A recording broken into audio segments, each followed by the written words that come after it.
Om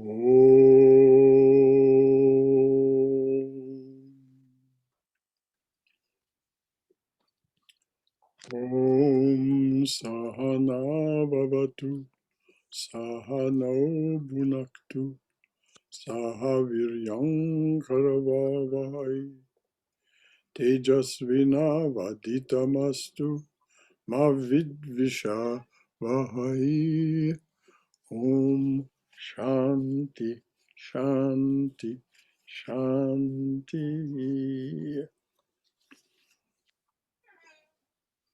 Om, may the Divine Being look over us lovingly as a mother and father. May the Divine Being support and nourish us as a mother and father. May we have the strength and skill to study together the art of spirituality. May no misunderstandings arise amongst us. Om, peace, peace. Peace be unto us and to all beloved beings everywhere.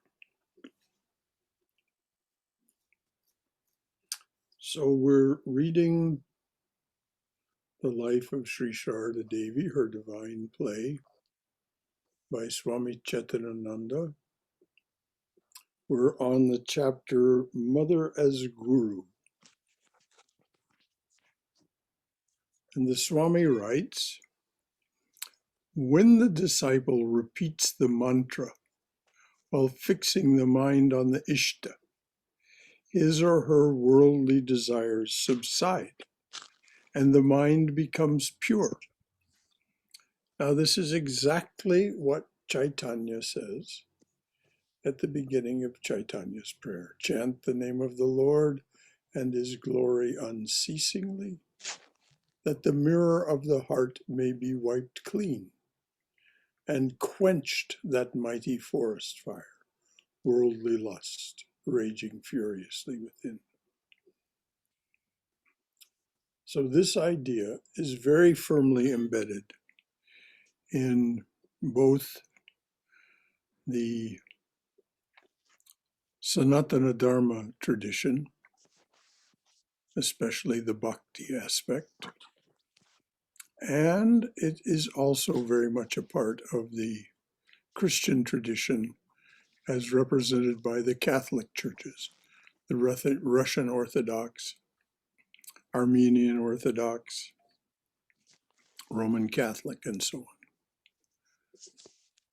When the disciple repeats the mantra, that is, the name of the Lord, and perhaps some associated seed words or bijas, when the disciple repeats the mantra while fixing the mind on the Ishta, the chosen ideal, his or her worldly desires subside and the mind becomes pure. Now, that doesn't happen suddenly, but it does happen. Or it may happen suddenly. There are those rare instances in which a person just catches fire. But for most of us, there is this long built up habit of inhabiting the left mind. And so we overcome it slowly and slowly, as Swami Shraddhananda says. To continue with what the Swami says, at that time, the mind becomes the guru or acts like the guru. Actually, the word mantra is connected with the mind. That word is the mantra upon which one reflects to obtain salvation. Actually, the word mantra is connected with the mind. That word is the mantra upon which one reflects to attain salvation. It is amazing how the infinite God remains hidden in the seed mantra. And when the Swami says amazing, you can find out the nature of what he's talking about if you repeat a mantra. You feel after a time that that infinite God is flowing out of those words, those seed words. They're not really words, they're special sounds. It is amazing how the infinite God remains hidden in the seed mantra. On 11 February 1913, Swami Arupananda carried a tiny banyan seed to Holy Mother in Koalpura Ashrama and said, "Look, Mother, this seed is smaller than the seed of red spinach, and yet from this comes such a huge tree.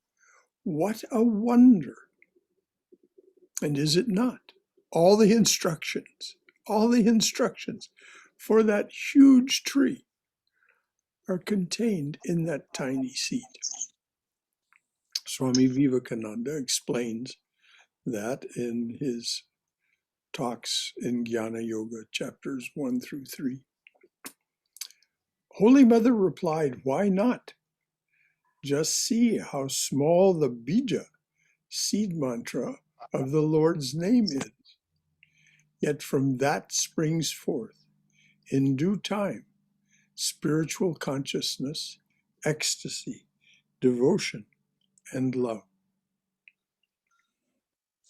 So he remarked on the fact that this tree was contained in this tiny seed, and she replied, "Why not? Just see how small the bija, seed mantra, of the Lord's name is. But from that springs forth, in time, in due time, spiritual consciousness, ecstasy, devotion, and love." Ramakrishna said, "There is great power in the seed of God's name. It destroys ignorance. A seed is tender and the sprout is soft.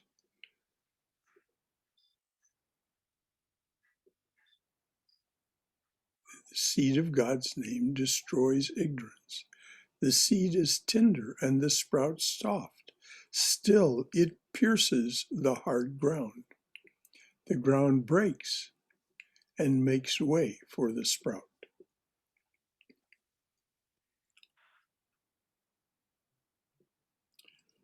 So before we go on, we're about to go on to another subhead. Any questions or comments, anything to add or ask about the mind as guru, the mantra, bijas, any of that? Any questions or comments?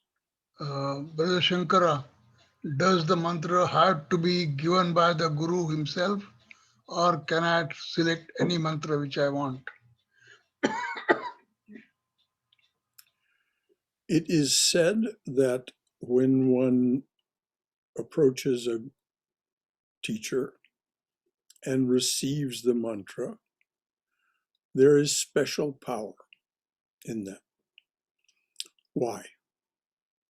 Because that person is in what's called the apostolic succession.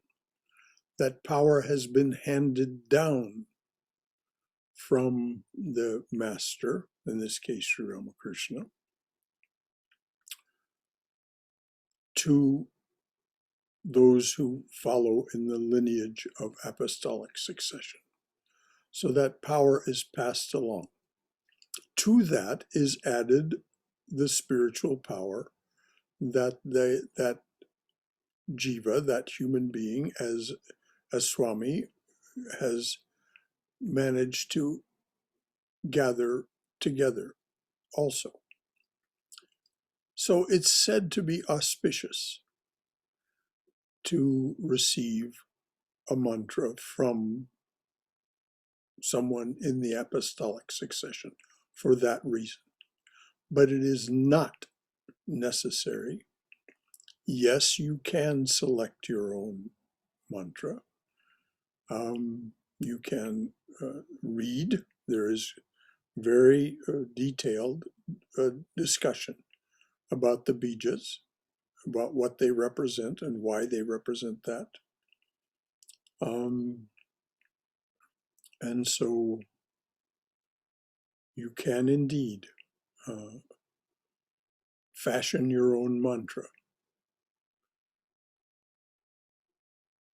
The power is in those bijas and in the name of the divine. Om Ram Shri Ram Jai Ram is a mantra. Om Ram Shri Ram Jai Ram. Ram has a great power. It is not only the name of the Lord, it is also a bija because it contains the words for the divine and the world, the Sanskrit words. Rama.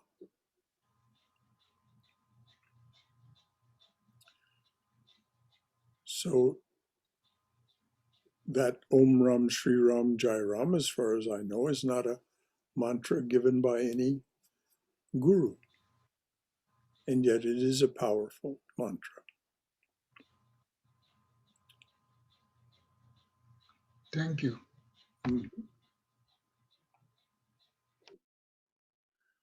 So anything else? Thank you, Sham, for that very relevant question. Anything else from anyone? It's a great metaphor, Brother Shankara, the seed and the mantra. It's Oh, yes. beautifully explained to us. It's really, really nice. Well, that How true it is. in the Christian tradition, they use the metaphor of the mustard seed rather than the banyan seed. Right, I heard about that. Yes, mustard seed. And if you have faith in the Lord, and that is, what is the Lord? The Lord is his or her name. Mhm. The name and that divine person are one and the same. If you have faith as a mustard seed. Very true. Thank you so much. Mm-hmm. Very, very true. Thank you. Anything else from anyone?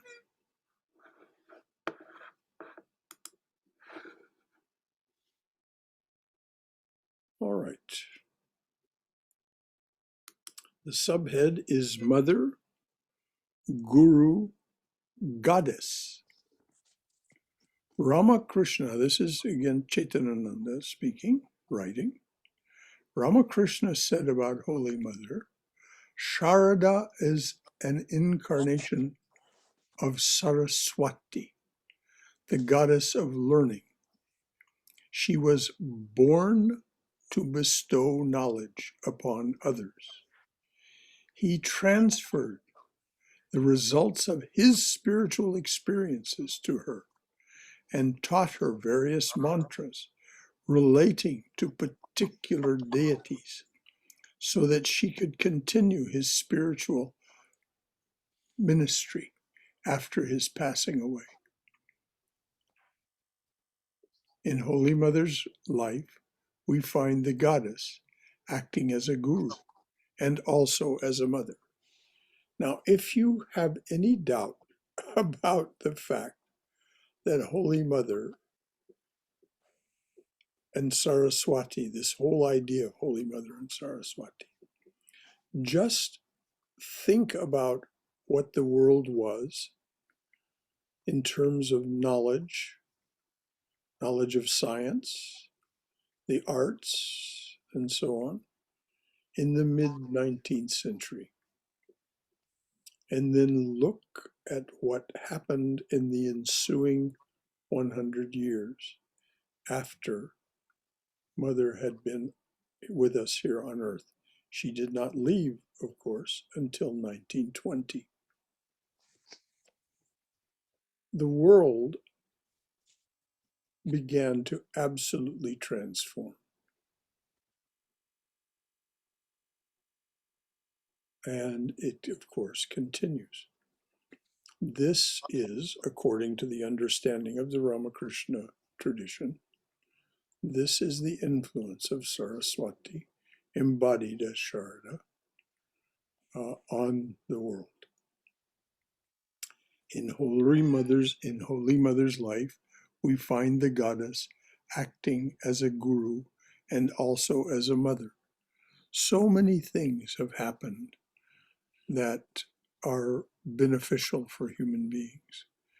Medicine has just leapt forward since the middle of the 19th century, for example. Particularly if you remember, Mother was surrounded by people who had mental afflictions. Look at what has happened to the mental health field in the time since she was with us. Now, this is my notion. I'm not saying this is true or that you must believe it, but it certainly is what I have seen as I've studied how the world changed since the mid-19th century to the mid-20th century. Yes, there's been much violence and evil as well.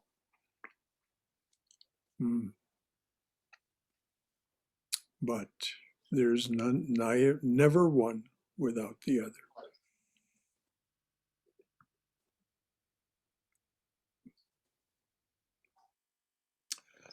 Swami Gambirananda described how these aspects, goddess, guru, and mother, blended harmoniously in Holy Mother's life.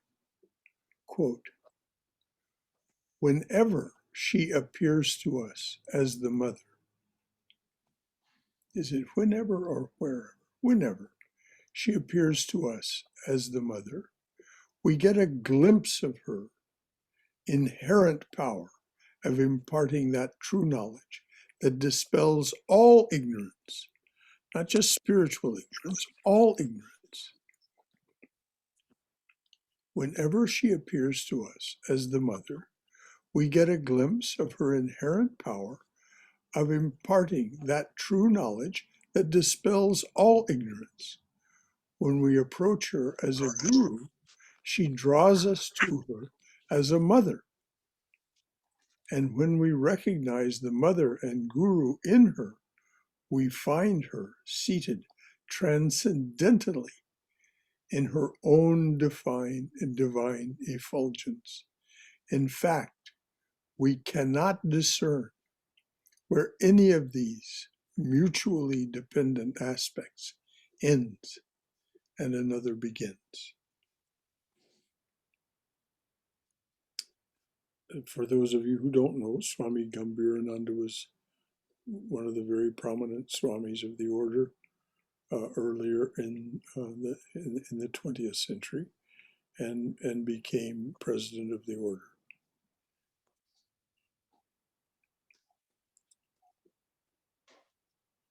Although Holy Mother appeared to be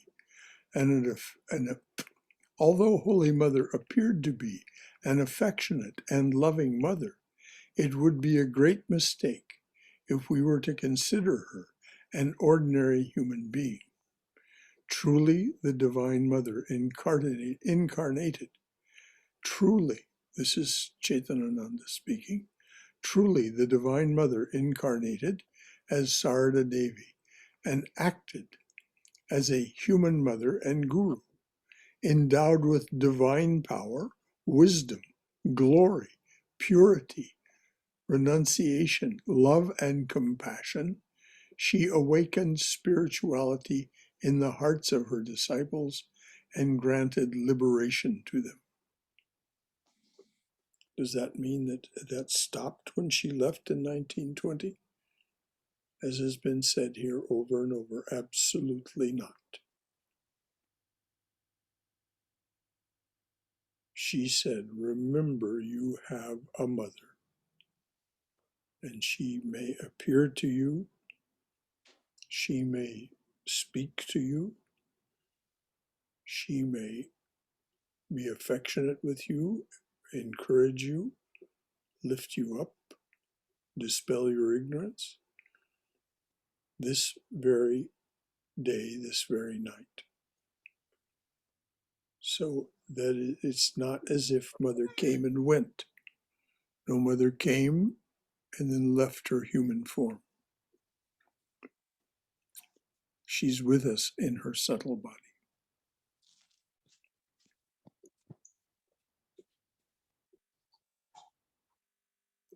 The human guru imparts the mantra in the ear, and the divine guru transmits the mantra to the soul.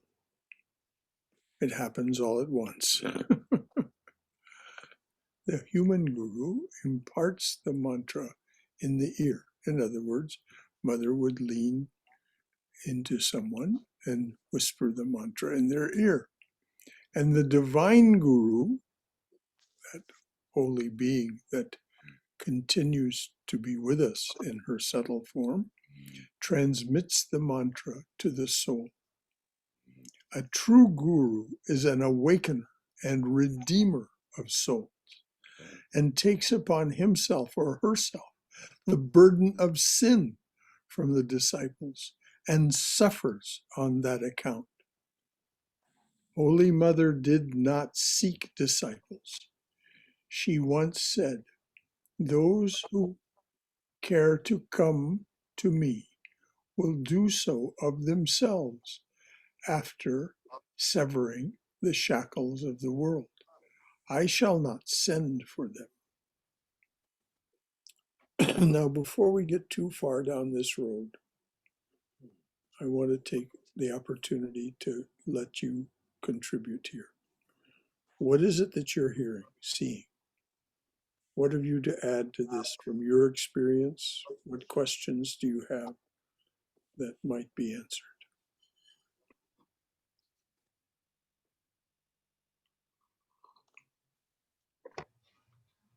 Brother Shankara, Mm-hmm.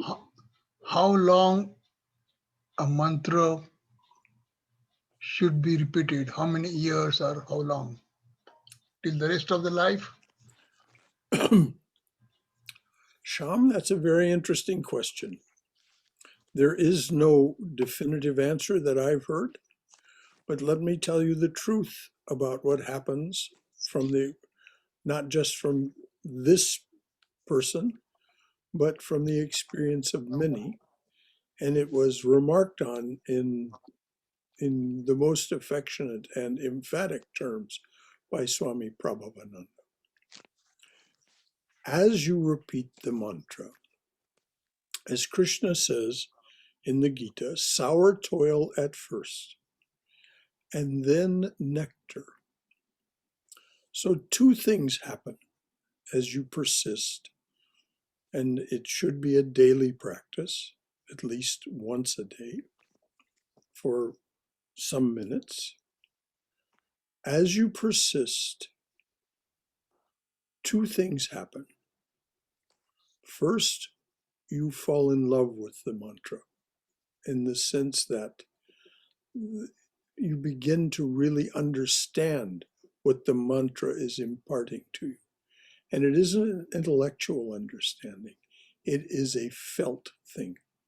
It is, you feel the living presence flowing from that mantra. So that happens. And again, I can attest to that personally, but it's the experience of many, many. And as I said, Swami Prabhavananda remarked on it emphatically. The second thing that happens is you find that the mantra is repeating itself, that it goes on in your mind and appears to you at auspicious or other appropriate times. Auspicious times or times when you're in need. the mantra will simply appear out of the chatter of your mind. You will hear that behind that or below that is my experience, so to speak. Below that is continuing the mantra. So that is a very, very good question that you asked, Sham. Do you need to repeat it for the rest of your life?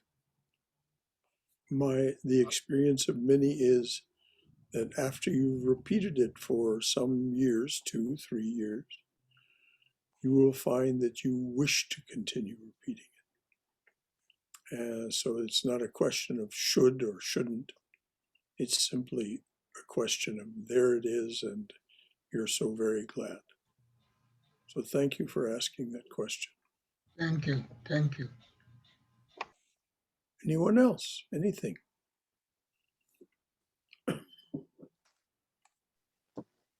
After a while, it becomes part of our life, Brother Shankara. That mantra automatically, it just makes an imprint on our brains. Yes. It's just like automatically it comes to you. Whenever you need it, whenever you want it, it just becomes part of life. If you persist in doing it on a daily basis in the beginning, Yes. then you find that you truly miss it if you don't do it. Any day that you're forced by circumstance not to do your spiritual practice, you find that you miss it. And what Swami Prabhavananda said was, even if you're sick in bed, Yeah, exactly. you can still make japa. You can still repeat your mantra, Yes. and it will cheer you up, and for the time, for periods of time, even if you're in pain, you'll forget the pain. Very true. Thank you so much. Thank you, Harm. Anything else from anyone?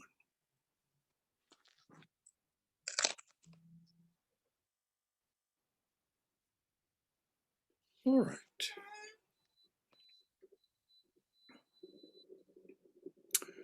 Those who care to come to me will do so of themselves after severing the shackles of the world. I shall not send for them. In other words, the mother won't insist on anything. She simply has this open invitation that after you've tired of the bondage of the world, if you go to her, there she will be.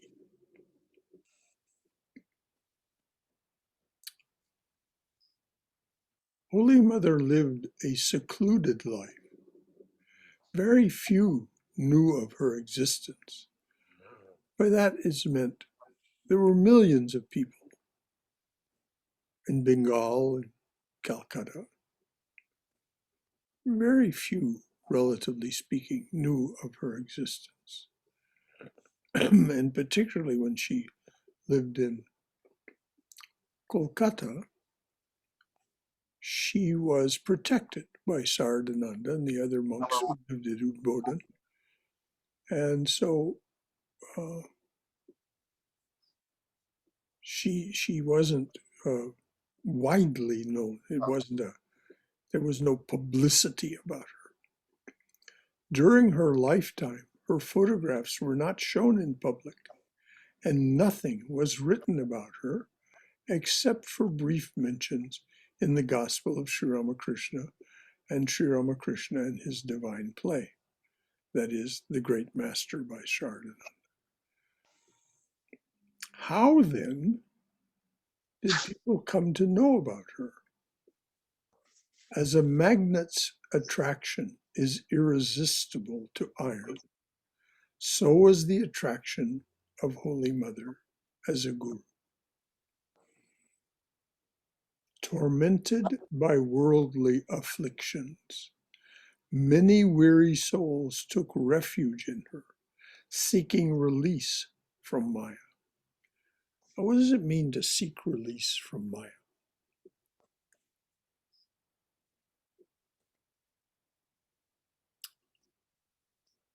Maya is a system of keeping us distracted and hypnotized. It is a system of attracting us outward. And even when we are in our own thoughts, our thoughts tend to go to the future or to the past, not to the present moment. And so, that being the case, we do not make spiritual progress. This is the Maya from which she will release us. As it's said in the evening prayer, Sri Ramakrishna came to unchain us and set us free. He, and of course, Mother, can wake us from Maya's spell. Maya's spell being that which hypnotizes us, distracts us, and keeps us from going onward. Now, the thing to understand is that Maya is not something that is imposed upon us. We, as the divine being, desired manyness. That it is the divine being that animates this. No ifs, ands, or buts about that from the understanding from here, and certainly from what you will read. It was the desire of the cosmic consciousness to experience manyness that caused Maya to appear. Out of Maya arose Hiranyagarbha. Out of Hiranyagarbha burst forth Jagat. We are a condensation of Jagat. We are literally the dust of exploded stars. This we desired. And as Swami Sarvapriyananda pointed out one morning after he had finished explaining for some weeks explaining the highest flights of Advaita Vedanta, he said, so how much have we changed? And why not? We must admit we do this because we like it. So it's when we become weary, tormented by worldly afflictions. Many weary souls took refuge in her, seeking release from Maya, seeking release from their continued desire to experience manyness. Any comments or questions about that? Because this is a fundamental idea. Seeking release from Maya.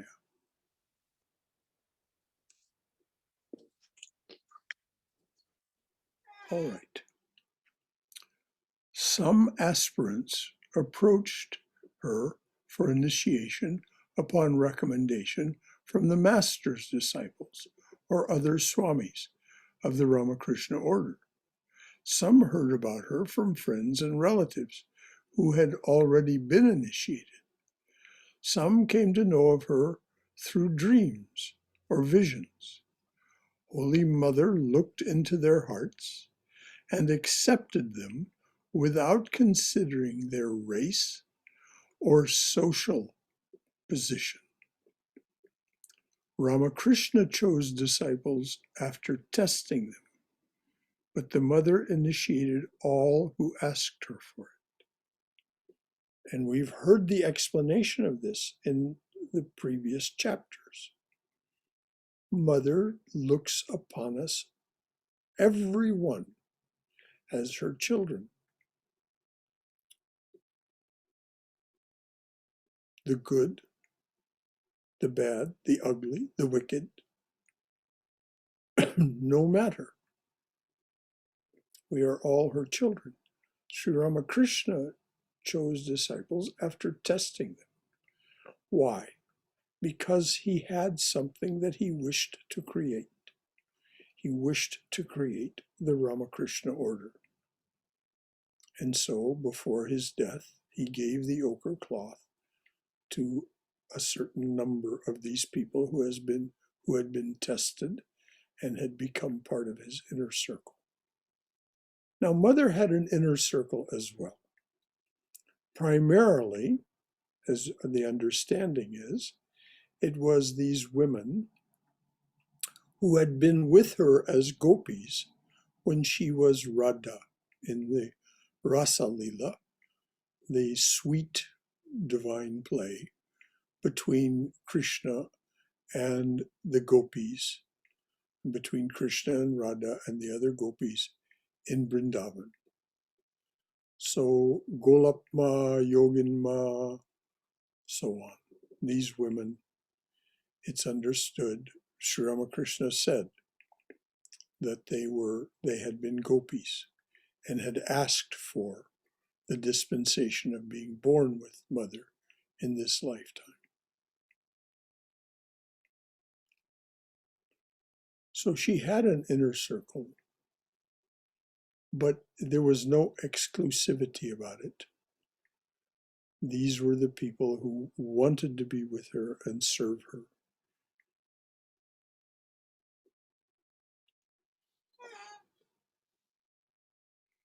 With no regard for their race or social position, Mother initiated all who asked her for it. And she would stop. These stories are just astounding. She would be on her way from Jairambati back to Kolkata. She'd be in a palanquin or in a bullock cart or something, and someone would run up alongside the palanquin or the cart and say, oh, mother, give me initiation. And she would say, well, I'm not feeling very well. Oh, please, mother, I'll never have this opportunity again. Please, give me Diksha. And so she would get down from the cart or the palanquin and instruct them in some way to ready themselves, go behind some bushes and give them initiation. There are several recorded instances of things like this happening. And then, of course, we've read recently in reading this book, how people would come to her in Kolkata to the Udbodhan and just insist that she give them initiation. Mother initiated all who asked her for it.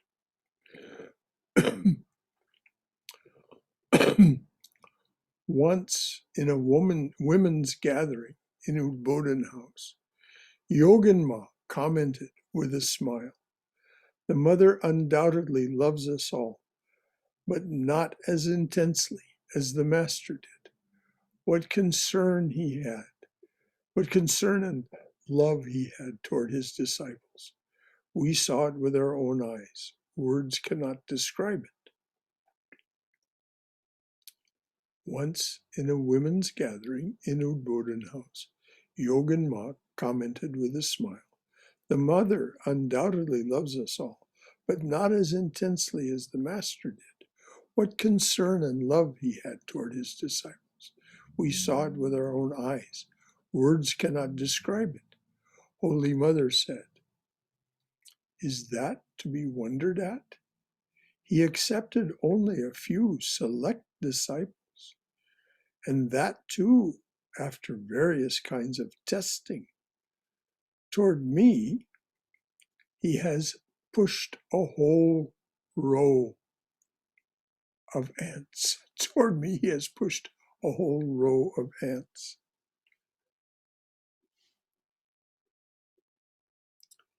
Now, does that mean we should think of ourselves as something unworthy? No. Mother loved every ant. She loved every living creature. She was just saying that instead of a few select, there was just this multitude.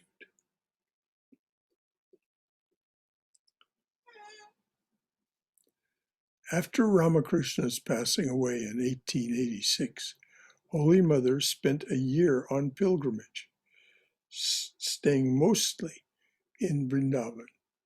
Her spiritual ministry started at the Master's bidding when she gave her first formal initiation in Vrindavan to Swami Yogananda. We read about that earlier. Jogin. That's how she always referred to him as Jogin, not Yogananda. And she said, she even protested at the time, but you've already initiated Jogin. And he said, no, you give him this mantra. She lived for another 33 years after that. After that time in Vrindavan, she lived for another 33 years.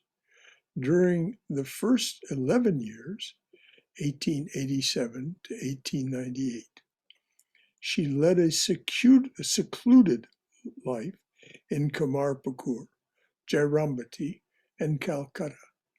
During the second 11 years, 1898 to 1909, the public began to hear about her, and she initiated a few disciples. During the third 11 years, 1909 to 1920, she initiated innumerable men and women who came to her from various stations and stages of life. Among them, there were rich and poor, young and old, students and teachers, lawyers and physicians, noble souls and sinners, revolutionaries and eccentrics. She even initiated a few monastic and householder disciples of the Master, and also some aspirants who came to her from other parts of India and the West. And a great number of people came to her actually from East Bengal, what is now Bangladesh. Some aspirants came to her from other parts of India and the West, whose languages were unknown to her. Swami Nikhilananda wrote, "A silent yearning constantly welled up from her heart. A silent yearning constantly welled up from her heart. Come, all of you, I am here for your sake. I shall soothe, I shall soothe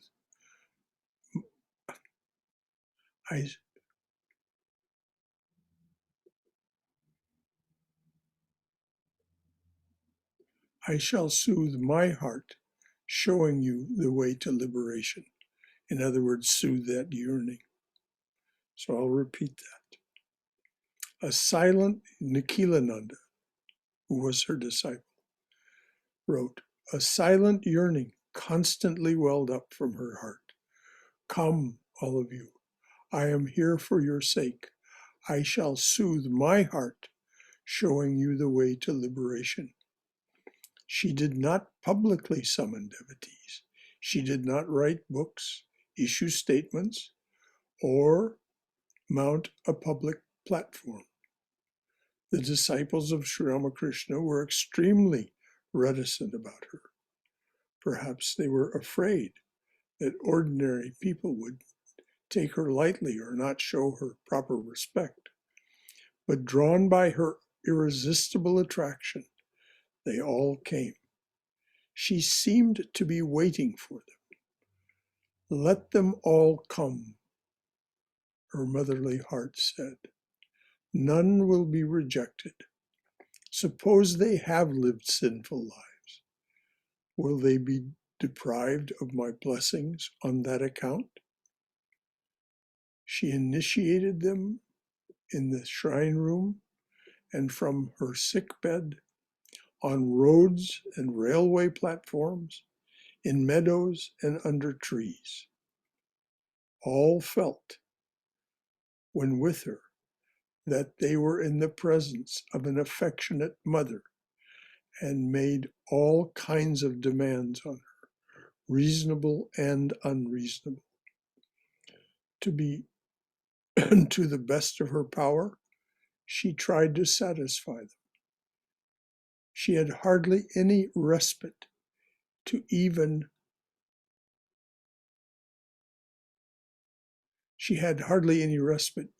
when she badly needed it. And I want to just stop and comment on that. That was true. She would be sick at Jairambati. She would be sick in Koalpura. She would be sick on the road from one place to another. She would be sick at the Udbodhan house. She was often ill. Didn't seem to make any difference. People would try to protect her, and she would most often not allow it.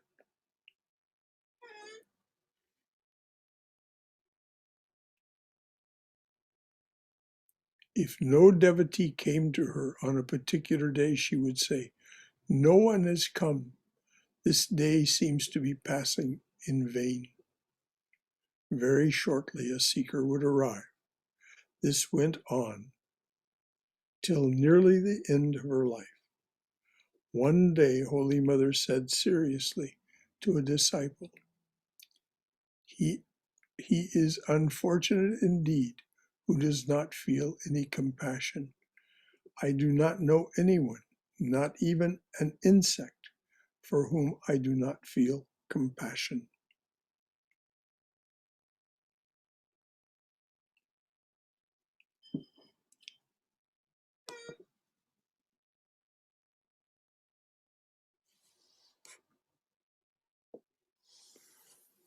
Before we go on, anything to add or ask?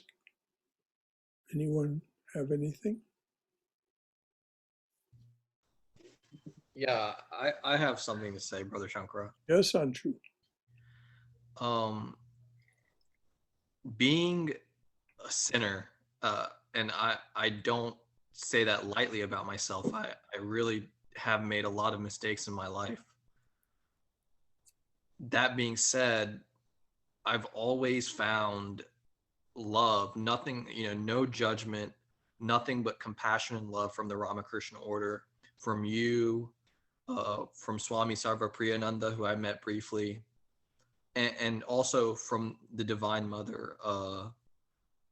I I think her willingness to initiate anyone really spoke to me, and that's why I pray to the Divine Mother sometimes, to because I know that no matter what I've done, I'll be forgiven, and it's not even about forgiveness. It's just unconditional love. So Precisely. It is not about forgiveness. It is about unconditional love and lack of judgment. And Anshu, which among us can say that they have not made many mistakes? Can any yeah, of us say that? No, of course not. No, of course not. Why? We abide in ignorance. We abide in ignorance, so we make mistakes. It's as inevitable as the sun rising as the earth turns. yeah, We will make mistakes. We will miss the mark. So why? Well, we just are going to go on that way unless we do turn, unless this awakens in us this feeling of the iron toward the magnet, and we say, what is the Guru? The one who dispels the darkness, the one who dispels the ignorance. So then we turn to someone and say, I'm sick and tired of living this life that is this way and that way, up and down, and happiness and sorrow, and blah, blah, blah, blah, blah, blah, blah. It's always something. So I'm tired of it. Please, Mother, please, Thakur, please, whatever it is that is at the heart of your spiritual yearning, your Ishtadevata, please give me release. What is release? Release is the knowledge of who you truly are. And so as that knowledge begins to really blossom in you, as that banyan tree begins to grow in you, then you make fewer mistakes. And finally, the whole issue of virtue and vice is no longer an issue. There's only your recollection of the divine and your inspiration from that recollection. Thank you, Anshu, for being so honest and vulnerable. Thank you, Brother Shankara. I think we all join you in saying we've made lots of mistakes. Very, very true, Brother Shankara. He's not alone. We're all here witnessing. 1,000 times we fell and 1,001 times. Hopefully we will rise up. Well, that's what Vivekananda said. Exactly. We fall 1,000 times, we rise 1,001 times. Right. And he celebrated his mistakes. He said, I have made so many mistakes.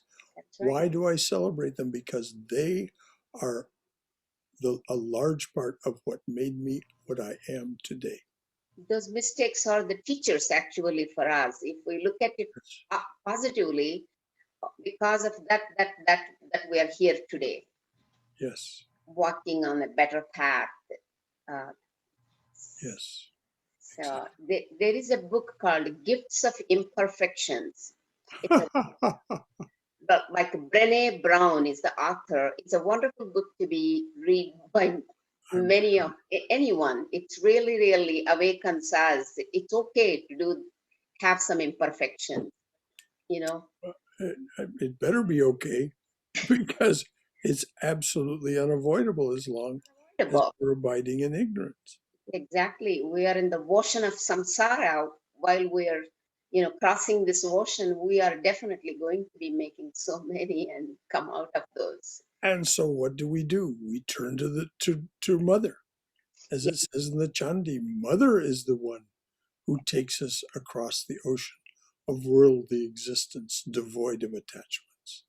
Definitely. Mother is the one who takes us across the ocean of worldly existence devoid of attachments. Yes, thank you so much. So that we can be free. Thank you, Brother Shankara. Thank you, dear. Anyone else? Brother Shankara? Yes, Swayam. After realization, do the mistakes stop?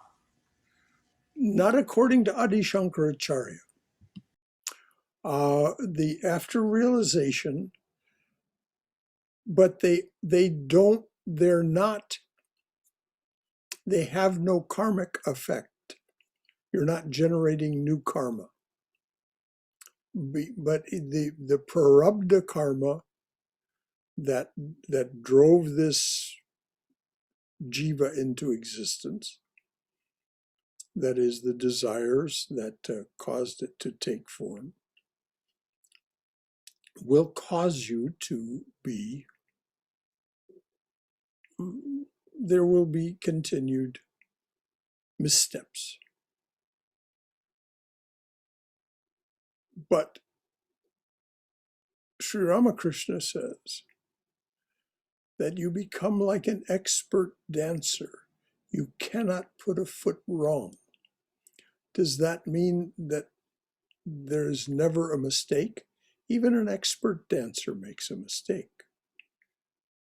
But they pay no attention to it, and they just simply go on letting the music move them. So we mustn't worry too much about this swayam. We have to, what deserves our attention? Recollection of the divine. However we can do that. That's what deserves our attention. And then the fact that we make mistakes, the fact that, and Sri Krishna remarks on it in the Gita, even the wise can be pulled from the path of yoga. Well, that doesn't mean they remain off the path. It simply means they go, oh, there we go again. And you get back on the razor's edge. And take the balance pole of your spiritual practice and do your best to walk along that razor's edge of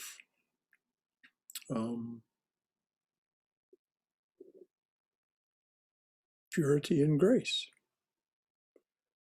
But we will fall off. Thank you, Brother Shankar. Brother Shankar, this is Katrina. Yes, it is. Hello there, Katrina. So good to hear from you. Hi. I am challenged with understanding my mother's modeling because she gave so much, and it's like you were saying a few minutes ago that she wasn't feeling well, and it's like people just ignored that, and she still continued to give. So I always look for meaning in what we're learning here, and so I'm having a challenge understanding how mother giving, even when it seems like she could have used the rest, for herself. Why? What's the meaning of that? Katrina, the thing for us to be always mindful of is that this is the mother of the universe. This is not an ordinary human being. We are ordinary human beings. Okay. We do the very best we can. And we look to her as an ideal, as a guide, as an inspiration, as a power in our lives. But we cannot compare ourselves to her. It's just simply not possible. She was able to endure what would simply crush one of us. How can you imagine? How can we imagine taking on the karmic debt of other people and what it does to your body, but she always rose above it. Now, are we going to be able to do that? No. We do the very best we can. And the thing that is so reassuring from all of these teachers is that when we follow their instructions, the grace and the purity come naturally. That's where we started this evening, with it being said that the mantra purifies the mind, and I quoted Chaitanya saying it also cleanses the heart, that is the reflective surface of our being. The heart reflects the divine most clearly. And what? It stills or quenches, according to Chaitanya, those worldly desires. It happens naturally. So as we do our spiritual practices, prayer, repetition of mantra, contemplation, concentration. This slides into meditation over years of practice. Then these graceful, full of grace, these graceful and pure ways of being become natural to us. It doesn't mean we never make a mistake, because we remain, there's some ignorance as long as we're not fully realized. And as Adi Shankaracharya points out, even the fully realized have to be on their guard, because the karma that brought them into this world, until it's fully expended, will promote ignorance. So we mustn't compare ourselves to the divine person in the form of Mother or Sri Ramakrishna, or for that matter, Vivekananda or Brahmananda.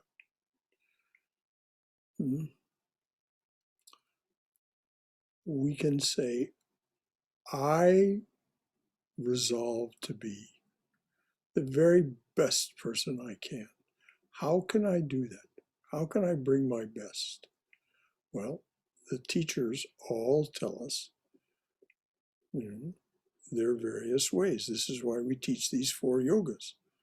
Each of them offers a well-worn and established path that is suitable to a certain kind of temperament, or a mix of the yogas. Is that a good answer, Katrina? Absolutely. Do my best. Yes, and that's all I can do. That's all we can do. And we must not compare ourselves to the divine persons, because though that is what animates us, and ultimately will consume the rest of us, the lower parts of us. That's a long road to winding, and we must be very self-loving, patient with ourselves, compassionate with ourselves. We cannot be compassionate with others unless we are compassionate with ourselves. We can't. We simply can't. If we're judgmental of others, if we're judgmental of ourselves, we're going to be judgmental of others. As Thank they you. say in AA, if you spot it, you got it. Thank you for that, Katrina. Anything else from anyone? Brother Shankara, Yes, dear. sometimes it's difficult to frame this question, but I'm going to do the best I can. It's difficult to balance being compassionate with ourselves and compassionate with somebody else at the same time, because the needs compete. How do we get to that point of balance where we can be compassionate with ourselves and with somebody else's needs? Read chapters 3 and 4 of the Gita again, dear, in which Krishna explains that we achieve this by offering everything to the divine being. Everything, without exception. And so our sense of helplessness in the situation that you just discussed or brought up is one of the things that you would offer. If you practice this relentlessly, you'll find that the answer arises in you spontaneously. It won't happen right away. None of this happens right away. for the vast majority of us.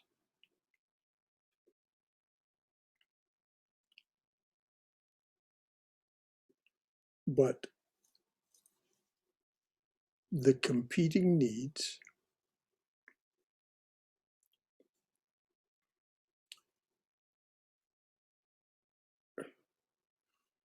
when we truly offer everything to the divine being, what we've done is we've abandoned the position of I, me, mine. We've abandoned selfishness. And we've acknowledged that it is all thou, thee, thine.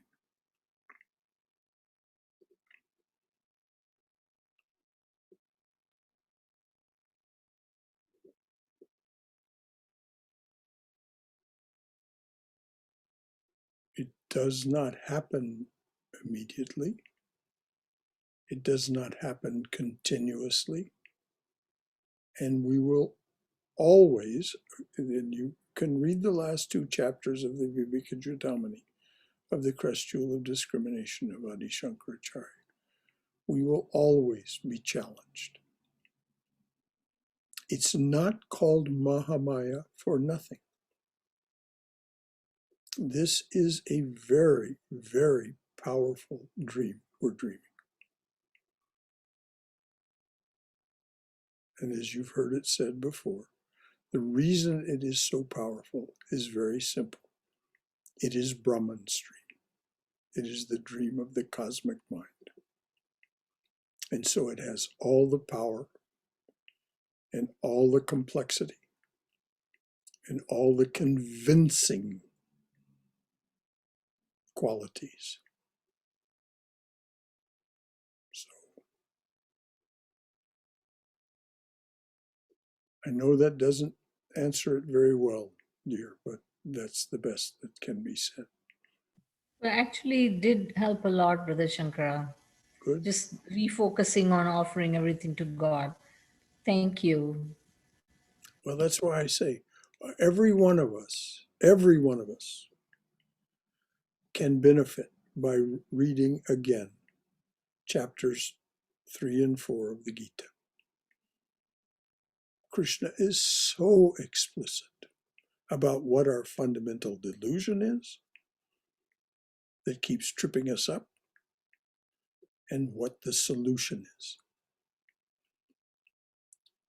He describes the fundamental delusion in chapter 3 and then elaborates in the rest of chapters 3 and 4 on how to overcome that delusion. Thank you for bringing up that question. Anything else from anyone? All right, dears. It's after 9. We'll pick it up next week. Well, maybe not.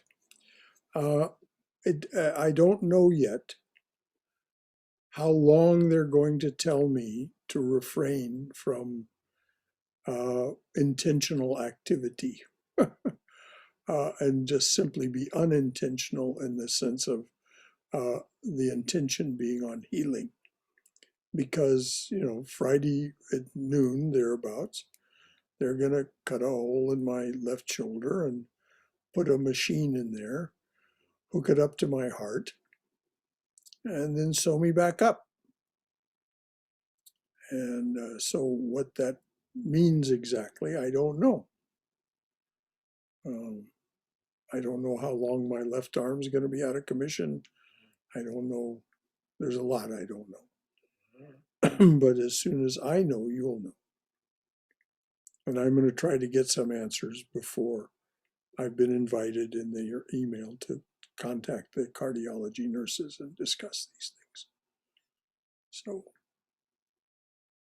how long I'm going to have a Foley catheter, how long am my arms going to be in a splint, in a sling, if at all. I just don't know any of these things.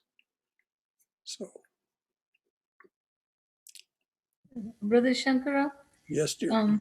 who's the best person we can contact to ask how everything is going, since we don't want to bother you necessarily? You'll get bulletins from Cindy, and Okay. Cindy is the primary contact person. Okay.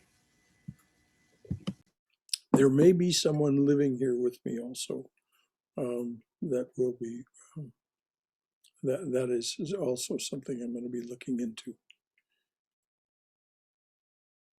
whether there's going to be someone staying here with me. I mean, this is not a major operation. It's only an hour and a half procedure, but my ignorance about it could not be greater at this point. So as much as I can find out between now and Friday, I will find out tomorrow and Thursday and communicate to you in the newsletter. And then, as I said, there'll be the opportunity to contact Cindy through the newsletter and elsewise. Anything else from anyone?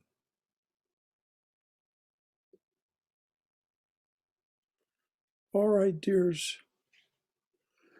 No, we must not compare ourselves to Holy Mother or think that we just have to ask her for the grace to be as much like her as is possible for us. And because she promises that she will come to us, all I can suggest is that you do that. You just put yourself at the feet of Mother. Have a picture of Mother, put it on, call it what you will, shrine, holy place, special place, and just pour out your heart to her. That's why she said she came. So any last thoughts from anyone? All right. Let there be peace in outer space. Let there be peace in the sky, on the earth, and in the waters. Let there be peace in the herbs, the plants, and the trees. May the gods be peaceful. May the whole universe be pervaded by peace. Let that infinite universal peace prevail throughout my being. Om Shanti Shanti Shanti. Peace, peace, peace be unto us and to all beloved beings everywhere. Jai Shri Guru Maharaj Ji Ki Jai. Durga Durga Durga. May you be safe. May you be healthy. May you be cheerful. May you have peace of mind. Go in the Mother's loving and protective embrace. Until tomorrow night, we know that there'll be tomorrow night anyway. Whether there'll be anything on Saturday, I don't think so. There'll be the open forum on Bhakti on Sunday. I doubt seriously that I'll be facilitating it. We'll just see what happens. You'll find out in the newsletter on Thursday about what's canceled and what's continuing. It won't be long. This is not a long recovery. I know that. So good night, everyone.